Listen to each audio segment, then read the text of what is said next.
What up, party people? It's your girl, Ellie B.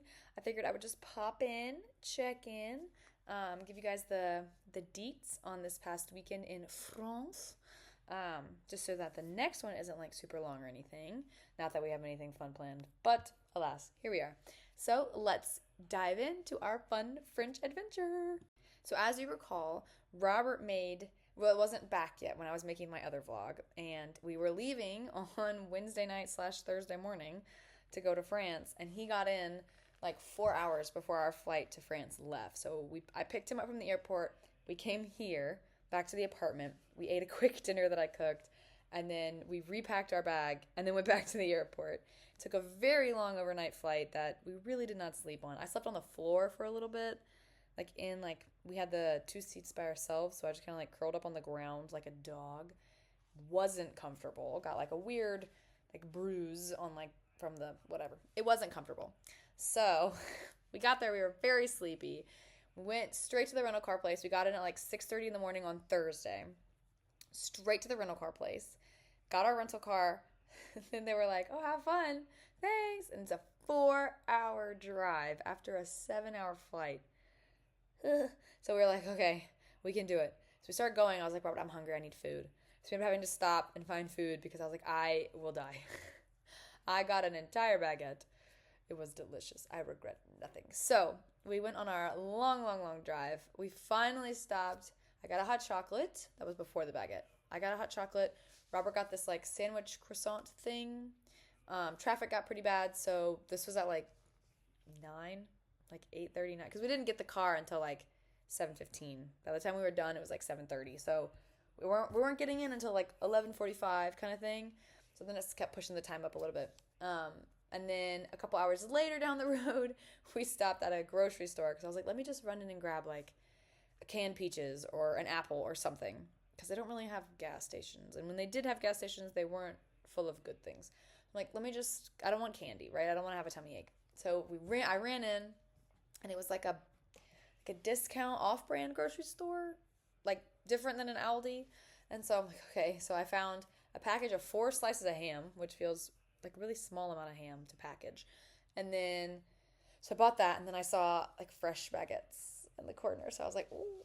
So I went to the bakery and was waiting in line. Well, it was me and this guy who'd already made a joke because he was like, "You're just buying ham," and I was like, "Yeah."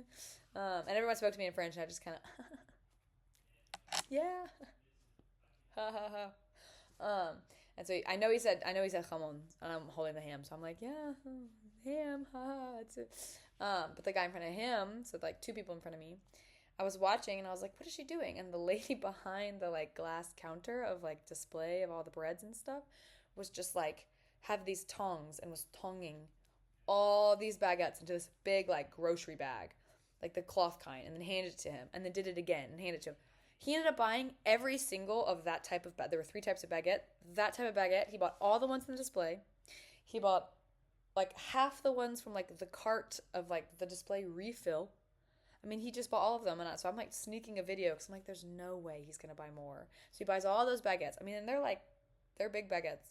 They're like 2 foot longs, so 2 feet. But you know how footlongs are bigger. They're like two of those, and I'm like, okay, so he's done. He's like, must be going to a party or something. Well, then he goes and he points to like these eclair looking things and like these like chocolate filled croissants.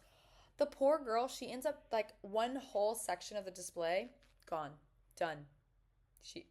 She's packaged them all. So then he's like, more and more. So she's like running to the back to get this tray, and she's got these tongs, and then it falls, and so some of the croissants are on the ground, and she's holding the tray, and she's trying to. So she just starts like scooping them into buckets because the line at this point, like, there's 12 of us in line now waiting for her to get this stuff. And honestly, I'm like kind of annoyed with the man because I'm going, dude, like, come earlier. Like, if you were gonna get that many, call ahead, come earlier. Like, come on, dude. So we're going. Finally, he buys them all. It had to have been a bajillion dollars. I took a video of it and sent it to like my parents and to Robert because Robert was in the car doing something on his computer. And I'm like, dude, this guy is a math problem because they was running a special and it was like buy 3, get 1 free, or 3 for the price of 1 or something ridiculous to where like they weren't gonna make money. They bought all these things, and I'm like, imagine like Jacques has $46 and wants to buy baguettes, eclairs, and croissants. Each one is buy three, get one free. How many did he get? Like, it was it was a math word problem in front of me. But I got a huge baguette and some ham. Trotted out to the car with my snack and a muffin, obviously. And then we were back on the road. So our friends from Saudi, they got into France. Sorry, you can barely see me. They got into France on the same time we did, but they went to Paris, right? So we all flew into Paris. We came from Dubai, they came from Saudi. But they got in a little after us and they went straight to Paris. We got in early and we went to Normandy. We didn't do the tour of Paris. We wanted to go, we're Americans. We got to go to Normandy. So we went to Normandy and the towns in Normandy are really cute. We've decided it must be like the French Cotswolds. They're like, it's very picturesque, very medieval looking, very quaint. You like expect someone to be riding on a bike being like, the war's over, allies, rescue the whatever, allies liberate Normandy or the town. Paris. Eisenhower marches in Paris. That's what I'm expecting. Like the newspaper. Oh, V-Day. And it was very cute. So we took the drive. Robert was stick shift, and I was going to practice, but I was very tired and very hungry. So that was a no for me. But we did end up getting to Omaha. So we had all these grand plans, right? We were going to go to Omaha and then to Utah Beach. We were going to go to like all these museums, the Air Raid Museum, all this stuff. And we were very tired. So we got to Omaha. It was freezing cold, so we had to like take all of our clothes off, like take off. I was wearing like a t-shirt and leggings, so then I had to put like 2 more shirts on and like a jacket and freezing and extra socks and all this stuff. And Robert's putting on like jeans instead of his like thin joggers. So we walk out on Omaha Beach. The beach is very long, like from ocean to like the drive, like the road, very long. And I would say they're going, this is a long way to run, wet and sandy and being shot at. Like, you lost the lottery on that one. Also, what if you didn't know how to swim? Like, according to the museum, they told them the night before, by the way, you're being sent to Normandy, and we're doing the largest aquatic assault in history. And what if you're like, excuse me, pardon me, yes, I can't swim. Like, what, did you just drown? That's awful. So we went to Omaha, the beach, touched the water. Not as cold as you thought it would be, but the air was still cold. So I feel like if the water was okay, then you get out and it's cold, and you're being shot at.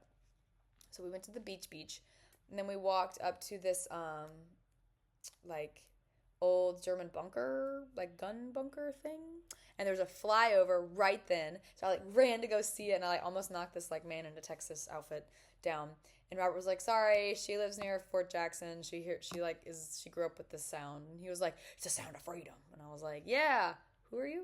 Like, that's the French, those are the French flying, I'm pretty sure.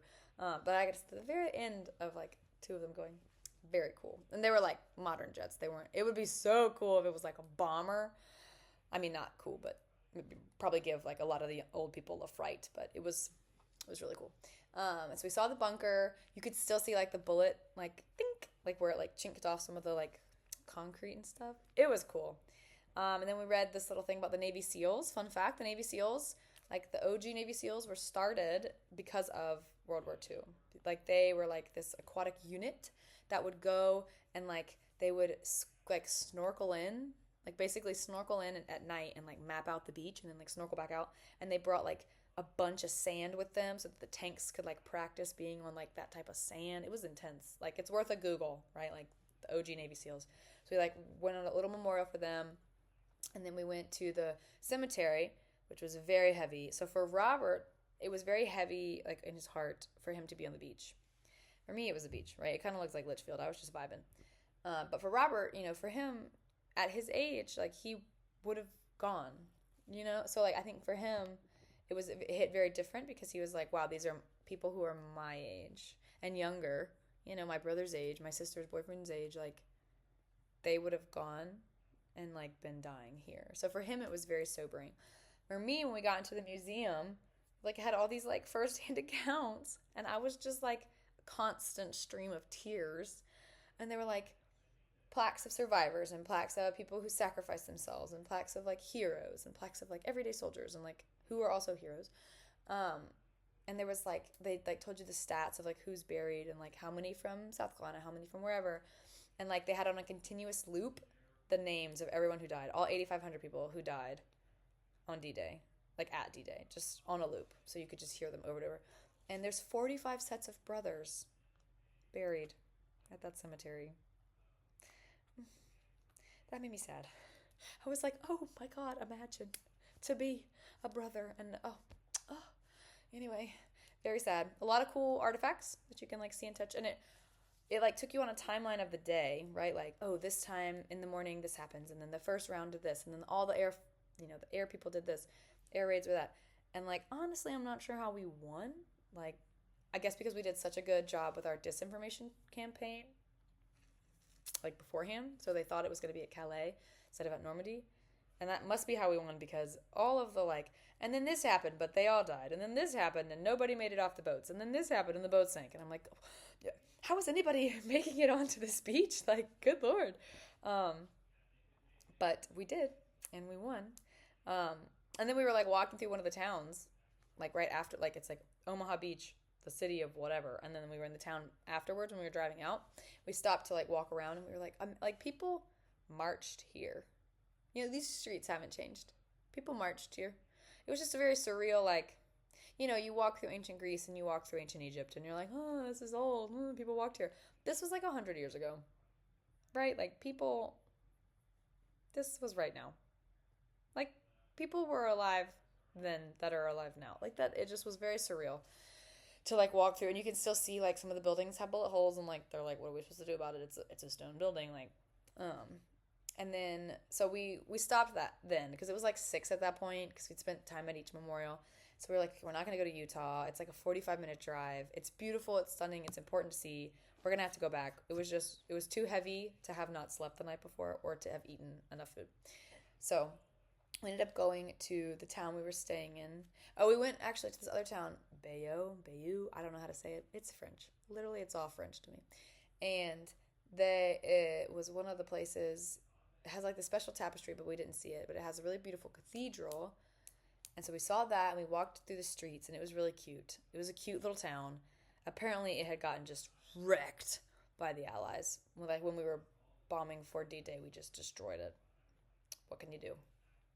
And then the next town we went to that we stayed in, Caen, whatever that is, their cathedral is gorgeous also. And it was where William the Conqueror was buried. That's why we went to that one, because that's where William the Conqueror was buried. It had a lot of like history pre-Normandy, pre-D-Day, like history, like ancient history, like 1066 Norman invasion history, which I just figured out. The Norman invasion is because they came from Normandy. I am not smart. Like I'm medium smart. Like I got 2 masters, right? One of them is in English literature from the Middle Ages to the Renaissance. I mean, obviously 1066 isn't the Middle Ages, but like, how did I not piece those things together? I don't know. William to me, I guess, is an English name. So I was like, William the Conqueror from Essex, from Dover. I don't know. But I was like, what? No way. So we saw his grave. Robert was tweaking. I was way more excited about the stained glass that had survived the war. I was like, how did they keep it alive? Did they take it down? But everything was in French, so I have no idea. But then the place we stayed in, that cathedral, it was like an abbey, and a bomb just like dropped in the middle. That was it. Nothing. It didn't blow up. It just like fell through the roof. And so they just kind of like moved it. But the abbey in Caen, that place, it was like the refuge center. So like everybody fled like into the abbey because it was like this big, it's now City Hall, big cathedral with a big abbey.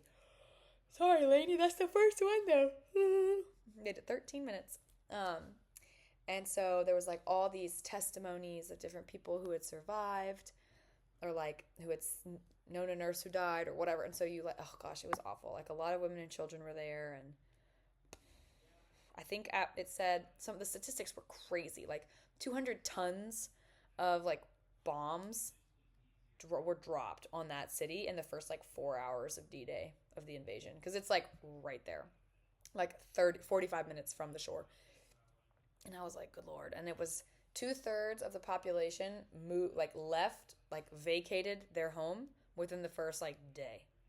Like the invasion happened and then they left. And we saw a lot of old buildings still had like the sirens up, which was really cool. And like not cool, but like pretty cool. So going through that abbey was like really depressing, like V sobering. Um, and then we tried to see the castle, but it was very closed. We saw Monet in the Castle Museum. Oh, here we go. Started a trend. But this is all just day one. Like, this is all just Thursday and then like Friday morning. And our Airbnb was so cute. I wish I took a video. It was like basically a basement, but not underground. Like, it was the bottom floor of like what used to be a really fancy house. And so there was like a bunch of doors, and none of the flooring was the same, like height wise. So you had to like take 2 steps to get into the kitchen, take 1 step down from the living room, take 2 steps up into the bathroom, which was under what used to be a spiral staircase, and then like 2 steps into the bedroom, but the bathroom's over there, like all disjointed. And then when we were getting ready to leave on Friday to head to the wedding, Robert was like, "I'm gonna hop a quick shower."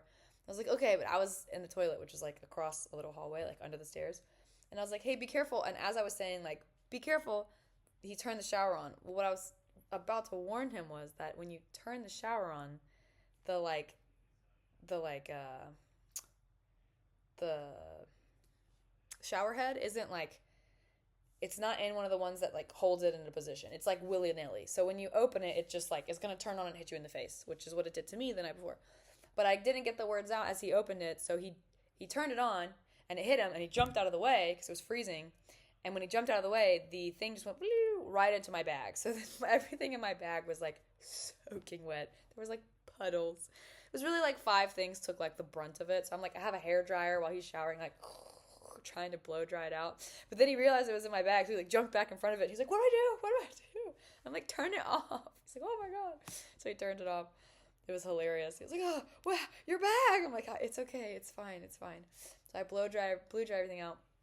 And then we got in our car and we drove. It was like a 2.5 hour, 3 hour drive to the like tiny town, Bushi, where we were staying with all of our friends. So we were like racing them from Paris. So there was they had 2 cars and we had a car. So like one group was like coming one way and the other group had decided to go a different way because they wanted to stop in some like little town or whatever. So we got there right after the first car got there and we went in. It's the cutest little Airbnb. Like, absolutely, I want to go back. I want to go with my entire family. It had like, it could sleep 12 comfortably. And then there was also like couches. So like it could have slept more. They had a crib. I mean, they had everything, and it was adorable. And they had like this big dining room table, and so it was really nice. It used to be a barn, and they just were like, we'll make it rooms. So it was also had weird floors, right? Like you're taking 1 step, 2 steps, 4 steps. There's a flight of stairs. There's 2 flights of stairs. There's 2 dens and a pool table. Very cute. Loved it, and our friends loved it, and it was nice. We've never really done anything where we like spend the night with each other. Like we've never done a slumber party, so it was really cool to have a slumber party with them and see them outside of Saudi. So that was that night. We finally all got together. We got dressed, and we had a drop-in at our friend Victor, the groom's, like family estate. So we'll see what that's about in a minute, because here's Robert. So where was I? As I was saying, we were staying in this really cute little like chateau thing, guest house thing. It was a part of a bigger like estate complex, and the estate proper was like one of the wedding guests. So that's how we kind of figured it out. Victor's sister was the one who's like, "Oh, you should see about their guest house." Very cute. Very nice. Friday night, we all got dressed. We went to a drop-by dinner at Victor's like family home, like Normandy home. Beautiful, stunning. He gave us a tour, which was good because I was going to go open all the doors and windows anyway, like all the doors and drawers. So it was good that he gave us a tour because I was dead set on snooping regardless. And this sweet boy knows me well enough that he was like, I got distracted snooping through someone's closet. And Robert was like, "Ellie B, come on." So I was like, okay, I'm coming. And I came and I was like, "Where's everyone?" He goes, "Well, Victor just took them that way, but he told us that we should go to the attic because he thinks you'll really like it." And I was like, "Oh, perfect." Apparently he'd been like, "All right, Rob, we're going this way. You're going to want to take Ellie in the attic." And so I like went upstairs and was like, "This is a great attic." It was a really good attic. So when I saw him, I was like, "Your attic's amazing." He's like, "I knew you'd like it." Like, it was great. So we had we had dinner there. Sorry, I've got an eye goober. Gross. We had a dinner there. It was very casual. Obviously, we all dressed up anyway. We ate food, got a tour, talked to some of the other people there, and then we did end up going back. I was still really hungry because I'm very picky, and so I was like, "Does anybody want to go to like McDonald's?" So we decided to go to McDonald's, which was great. It was delicious. I was hungry, but then everybody else ended up eating too because at that point, by the time we got all the way to McDonald's, it was like 11. So we were like, we need a night snack, obviously. And then Robert ended up building a fire because the sweet little cottage thing didn't have like central heating. It had like room-based heating. So we like made a fire in one of the like the main sitting room, like the comfy sitting room. And we had hot chocolate, and some people looked at the stars, and some people drank a little bit. And we just sat around the fire with our warm hot chocolate with milk, which was weird, and just watched the fire and chatted. I told scary stories, and it scared us all to death. Then we went to bed because Saturday was like the big day. It's a very long day, different than American weddings. This was like a 12-hour ordeal. So I told everybody the week leading up to this event, I was like, look, I have to have real food. So I'm going to cook food in the morning before the wedding. And if you want to be included, you need to tell me now, or I'm only going to buy 6 eggs, and that'll be me and Robert. So people were like, yeah, I'll do it. So that morning Saturday morning I woke up and I cooked like a dozen eggs and like scrambled them, and then I got like Robert got me a cheese board, and he accidentally got like prosciutto and other pork-based meats, and they were like, we can't eat these, and he was like, oh, I totally forgot. So Robert ate a lot of pork-based meats for breakfast. We had cheeses and cereals and applesauces and all the fun stuff. And then what did we do after that? I cooked breakfast, and then we all like showered. There's only 2 bathrooms in the whole house. So, and like so we designated a girls' bathroom and a boys' bathroom. And the girls' bathroom was like a tub with a shower head. The boys got a really nice shower. That flooded though, I will say. It flooded real bad, like all over the place. It was level with the floor. So I tried showering, like rinsing off in our bathtub shower. Wasn't great. Wasn't my favorite experience. So we all got dressed and ready. We were a skosh late getting to the wedding. Skosh. Like we saw Victor outside and he was like, go inside. We were like, sorry, couldn't find parking. And the wedding, I think, was beautiful. It was all in French. It sounded lovely. I did hear them say, oui. So I know that they said yes at some point. But we sang some nice songs, or people sang songs. I didn't. But it was really cool how they like kind of mixed the French and the Lebanese. So Victor's fiance, now wife, is Lebanese. She grew up in Geneva, perhaps, maybe. They summered in Italy, I think. So they had, here it is, but now it's later. So this would make sense. So they had like this girl singing like in French, but then they also had like the oud playing in the background, which is like an Arabic guitar, like an Arab guitar kind of thing. I don't know. Probably not. I probably just insulted like everyone who's ever played the oud ever, but it was really lovely. It was a really cool blend of like organ and like not Catholic, but like cathedral music, and then like oud music, O-U-D, if you wanted to look it up. It was really pretty, really nice. And they had, I think, her pastor from Lebanon was preaching or something. Again, I don't know. I was getting pieces of it from the French girl next to me. So I just kind of sat there. Robert and I did a lot of sign language throughout it so that we could like have a little convo. And then after the ceremony, so the ceremony was at 11:30. It finished at like 12:45. But then like by the time like they came out and we threw rose petals and we took pictures and whatever, there was like 1:15ish by the time we were done. So then we drove from the church to the after party like reception, which was at his house again. Big beautiful tent in the backyard. Like they cut the grass. It was like this big field, and they like cut the grass into like a walkway, which was really cool.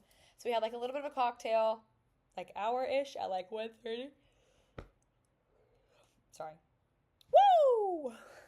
At like 1:30ish. And then they like came in, and it's called something, and I don't know what it is, and I don't want to mispronounce it, but you'll see a video. They like came in the Lebanese way. And so they're like playing drums and like trumpets or horns or something, and they're like dancing. Like her and her family, and then like Victor, and then like I think her family and his family behind them. So they came in and they did some chanting and dancing and up on shoulders, and I don't know, some tradition that I don't know about. And so I was just woo in the background. And then Victor's dad gave a toast in French. The lady in front of us was trying to translate it, but it was like kind of trying to read Google Translate of something like of 3 other languages. So I kind of got the gist. I think it was sweet. I took a video of it so that Victor can have it. I think it was nice. And then we went and ate lunch, and the lunch was like long because people kept like toasting in the middle, also in French. I was like, damn, I need to learn French. I feel really left out. But then we were like, Robert and I were at a table with Leal and then Reda and Faisal, and Audrey were like kind of at the end. But Leia was with Robert and I. And then I sat next to a cousin, one of Victor's cousins, and it was very pleasant. I had eggplant hummus.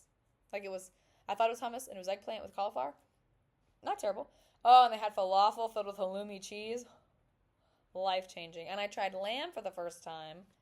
Don't like it. Tasted kind of dusty. Robert was laughing his ass off because I was like trying not to have the flavor in my mouth anymore. I don't like lamb. Not my thing. The dessert was delish. My dad would have loved it because it was one of them was like this big dessert table. Like think those of you who are on the heart side of people listening, think like the Cahill House table, like the kitchen table in the Cahill House, that big, full of desserts, and like gummy towers and little French pastries. Oh, so good. And they had a strawberry shortcake. I had like 5 pieces because I was really hungry still. Bad choice. I made a bad choice, but it was delicious. And then, I'm trying to think. We did a lot of dancing after lunch, like long lunch. They played some banging tunes, a lot of early 2000s, which is my vibe. So we did a lot of dancing. My feet hurt after. My feet hurt after the church. So at like 1, I switched into tennies. My Stan Smiths, literally like shoes for tennis, in my beautiful yellow dress. But I had blisters, and I still have them. So, oh well. So yeah, we danced the night away. It got really cold, like really cold. Robert had to get me a jacket from a flea market. Why do I feel like I've already said this? I feel like I've already said this.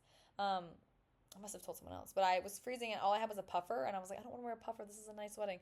So Robert went to a flea market the morning of the wedding in the town of Bushy, whatever it is. And they were having like a sale, and it was like 3 jackets for €5. And he was like, great, sign me up. So we grabbed 3 neutral jackets of varying shades and textures and lengths. And I picked like this long one and left the other 2 there as a gift to the house. So I felt very suave in my long jacket. And it was very cold.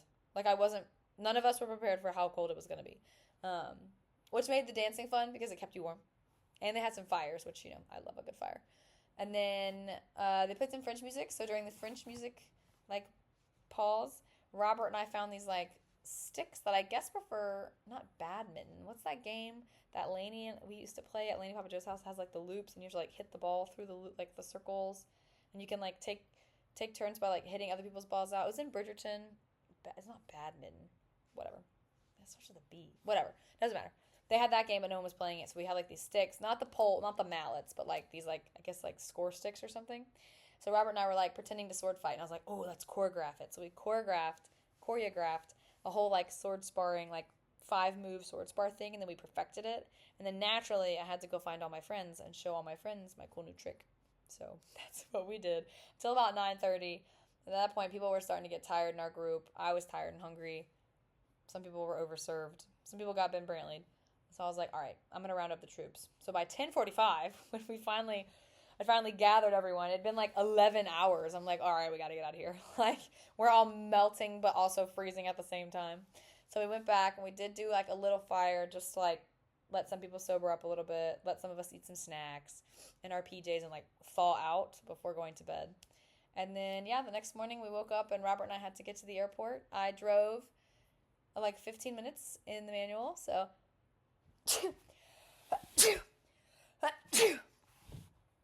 Ooh, ass of cold. I got to drive 15 minutes, like in a town though. So there were like other cars and stop signs and stuff, so I felt really cool with the manual. So I got to practice. Whoop whoop.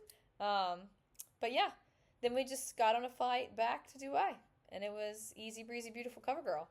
I watched some Seattle 19, which is a show about a fire station, and it was actually really good.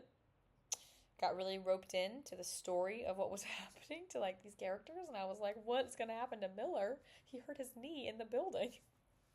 Got really into it. And then I watched some Criminal Minds, which was older, like they were the newer Criminal Minds, and the acting wasn't as good, so I was kind of like, I don't think about that. I don't really like that. But anyway, where was I? We got back to Dubai very late last night. We crashed hardcore. This morning I had a wrist doctor appointment, And he basically was like, you either get surgery or you don't. Like, those are your options. It's gonna suck. And I was like, oh, I don't want that. But I like, if it's gonna fix it, then like, I do. But if it's not, then I don't. So we'll see. That's why I was wearing this brace. I'm supposed to wear it all the time. Um, it hurts, so I took it off for a second. But I've got that ball thing. Also, my friend Emma is like almost halfway done, and so with reading my book as a beta reader. So she's been giving me great feedback. So good. I like felt bad. I was like giggling at Omaha Beach Cemetery because she sent me like a really funny and like positive voice note, and I felt bad like giggling at a cemetery. About the cemetery too, we found where Darren Foy's grandfather was buried. We couldn't go see it because they had like the area roped off, but I did like with my eyes see the section in which he was buried, which was really really cool.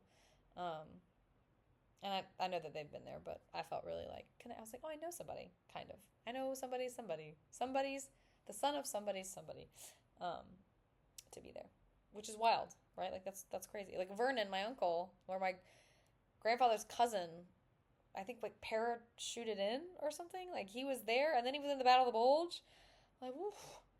It just sounds awful. I mean, I was freezing cold, and that's the thing. I was like, look, I can withstand a lot, right? Like, I think if you were like, hey, get your shoes wet, and then you're gonna be cold. Like, I don't know about getting my shoes wet.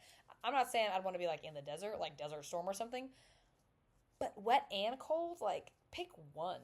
Both? And sandy? Like, you know how much sand was in their shoe? Ugh. Mm-mm. And I know you're like, but LEB, they were fighting a war. Like, that's so much worse. They were like fighting for their lives. Yeah, that's terrible. But that's war. What isn't war is being wet and sandy. Like, no thank you. That doesn't suit me in the slightest. Anywho, I digress. That was our fun weekend in France. Felt very France, very French. We got a lot of baguettes, lots of bread. Um, and yeah, so our plan for this week, for those of you who have not read my newsletter or who haven't been getting the newsletter because you didn't sign up for it, this week we moved to Saudi, kind of. So the movers come. We had a survey guy come today to had to fill out this long form. And then we get a call like, okay, the surveyor will come. And I'm like, okay, that's weird. So the surveyor came today, and he basically just went through the survey, like the form I filled out, but he filled it out. So he was like, okay, so what all are you expecting us to take? And I'm like, everything I put on the list. He's like, right, walk me through that. I'm like, this mirror. And he had to type it in. I'm like, this lamp, this whatever, these suitcases. And he was like, oh, what about? And I'm like, yeah, He's like, where is it being shipped to? I'm like, I put this on the form. Like, did you not? Why did I fill out a form? Why did I spend 15 minutes filling out a form if you're not gonna? So he came by. They come. The movers come either Wednesday or Thursday. They'll let us know. And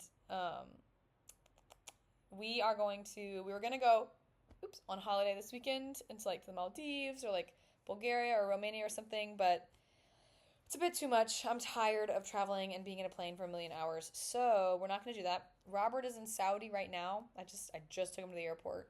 So he's in Saudi, and I am here, getting everything ready.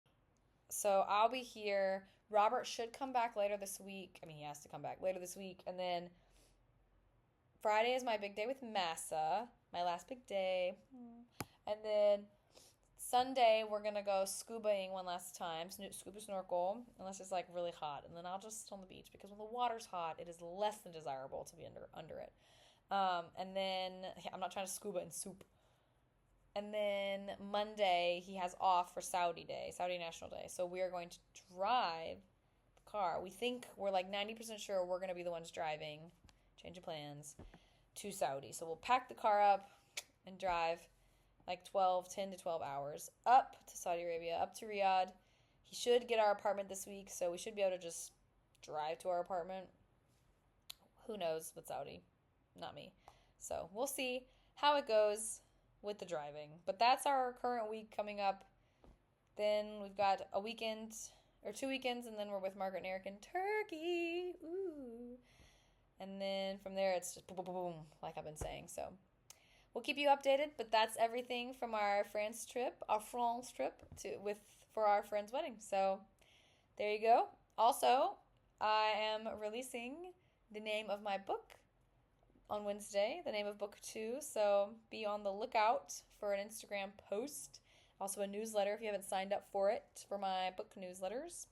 That will be in there as well. So thank you for watching, and I'll check back in like a week or two. Toodaloo. Peace out.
Ça va être vite.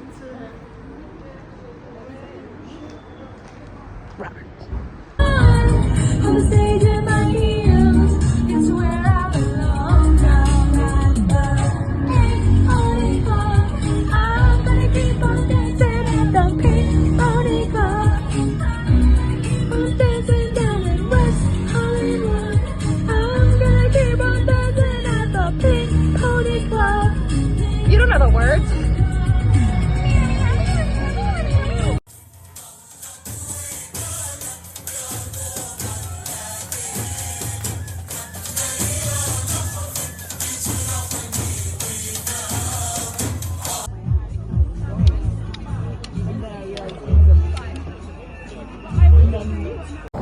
Uncle BS, where were you June 6, 1944? June 6, 1944. Working as a motor tractor salesman, D-Day, Normandy, France. Scouring the beach at 4 in the morning, black socks and sandals, trying to help a gay glass blower named John for a friendship bracelet he dropped on a pair of Speedos earlier that evening. I look out, see 100,000 surfers coming at me. Tom Hanks, a bunch of green ankle wetsuits, got enough luggage to be bellhop, busy for about a month. Go up from the sand dune, parks my her. John takes shrapnel on the hind end. I drag him to a beach towel stand and wrap his bunch of beach towel tourniquet. My Geiger counter's beeping like a dope dealer in a crack cow's picnic. I said, John, with this many bullets in the beach, you can forget about that bracelet.